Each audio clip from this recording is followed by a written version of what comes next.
Il decreto legge province è stato appena trasmesso agli uffici di presidenza dell'Assemblea regionale siciliana. Ad annunciarlo il presidente della Commissione Affari Istituzionali Ignazio Abate, relatore in aula della legge insieme al capogruppo della Democrazia Cristiana all'Ars, Carmelo Pace. Adesso toccherà al Parlamento siciliano procedere alla conclusione dell'iter con l'approvazione in aula della riforma delle ex province.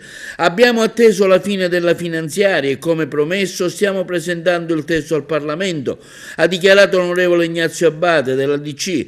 Ringrazio i componenti della Commissione Affari Istituzionali, l'assessore Andrea Messina, i funzionari dell'assessorato alle autonomie locali che in questi mesi hanno contribuito attivamente alla stesura del decreto legge.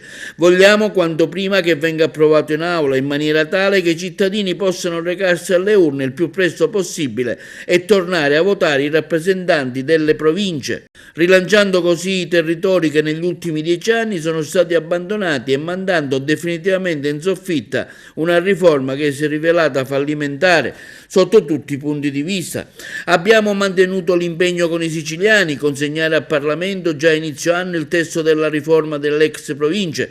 Questo quando dichiara l'onorevole Carmelo Pace della DC. In questi mesi abbiamo lavorato incessantemente con l'onorevole Abate, prima in Commissione Affari Istituzionali e poi in quella bilancio, per dare l'opportunità ai siciliani di tornare a votare un governo all'interno delle province. Rinnovare questi organi, continua Pace, vuol dire ridare dignità alle istituzioni, responsabilizzare una nuova classe dirigente vicina ai territori e farlo subito significa rilanciare l'azione amministrativa nel più breve tempo possibile. Speriamo, conclude Pace, adesso che l'Aula possa esitare il testo quanto prima, dando la possibilità ai siciliani di tornare a votare nei prossimi mesi.